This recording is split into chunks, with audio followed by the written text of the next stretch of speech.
When we're underway and I walk around the ship, one of the questions I get asked all the time is, if you're here, who's driving the ship? And the answer is the officer of the watch. We have a minimum of 3 very qualified and licensed officers manning the bridge at all times. 3 different teams rotate every 4 hours on and 8 hours off. The teams are made up of an officer of the watch, assistant officer of the watch, and a quartermaster or lookout.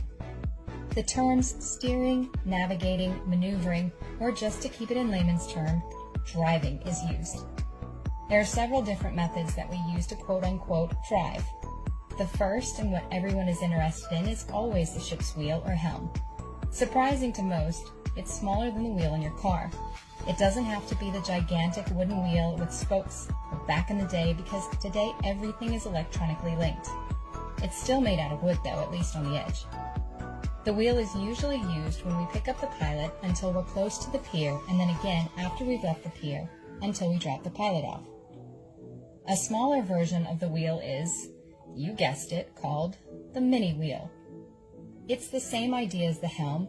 Turn the wheel to port and the ship will go to the left. Turn the wheel to starboard and the ship will go to the right. The third method is the ectus, which is basically a digitized chart computer system which has replaced paper charts. There are no longer paper charts used for navigation on any of our celebrity ships.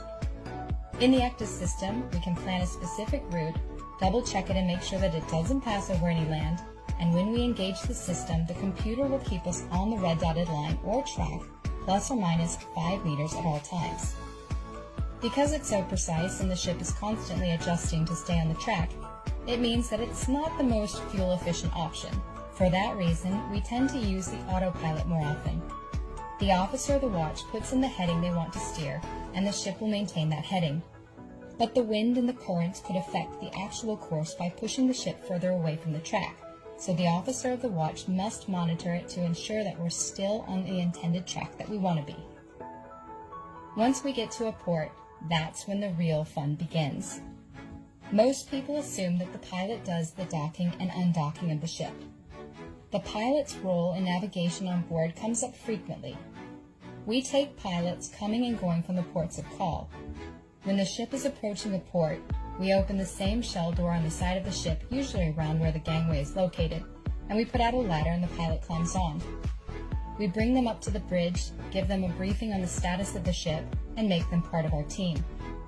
They in turn provide us with information about the port, including weather, tides, currents, mooring arrangements, expected traffic, and any updates to navigation aids, for example, if they've moved a buoy.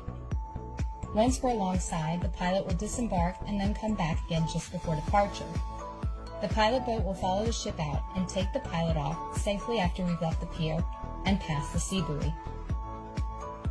When it comes to the actual maneuvers of the ship's docking and undocking, we split these maneuvers between our own bridge officers because it's kind of the most fun part of the job besides blowing the horn, obviously. I'll take 40 to 50% of the maneuvers, and the remaining 50 to 60% I assign to everyone from the second in command, which is our staff captain, to the third officer, so that they have the experience of docking and undocking the ship. That way, by the time the most junior officer will reach the position as master, they have hundreds of maneuvers under their belts. When we approach the pier, the bridge officer who will perform the docking will take the con or the conduct from the pilot. Then we switch to maneuvering mode, which gives us individualized control of the ship's propulsion, which in our case are the azipods or azimuthing propellers. What that means is that they rotate a full 360 degrees, so we don't need stern thrusters. We have a lot of power at our disposal. The Celebrity Edge has a total of nearly 72,000 horsepower, and each of our 4 bow thrusters is around 4,800 horsepower. That's right, we go around beating our chest a lot.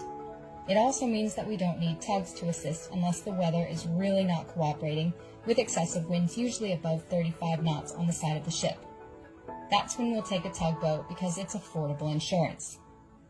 With all that power and the enormous responsibility, we have a little something special to assist the officer that you won't find on all ships, and that is Bug Naked, also known as the maneuvering support animal. She has a keen sense and loves to stand beside whoever is doing the maneuver and I've had officers tell me that she absorbs the anxiety that comes with the pressure of performing for the first time. Now, in some of the ports, we can't dock because maybe there isn't a pier. We have the option to drop the anchor, or we can use the DP, or Dynamic Position System. The DP uses GPS and a computer that synchronizes the propellers and thrusters to keep us exactly where we want to stay without having to put an anchor on the ocean bed. The system will fight against the elements to keep us in that exact location until we're ready to leave. We can maneuver using all methods from the center cockpit, but when we're close to the pier, we can transfer the controls to either the port or starboard bridge wings, since they have identical equipment, and we can keep an eye on the side of the ship when we're coming alongside or departing the pier. One of the most satisfying aspects of maneuvering a ship like Celebrity Edge is being part of the junior officer's experience and success. We celebrate each of the firsts by giving them a memento to remember it by. Something along the lines of a key to the ship in the form of a keychain, because there really isn't a key to start the ship, or a license plate from the port of call that they've just done the maneuver, because you should never forget your first. And that, ladies and gentlemen, is how we drive.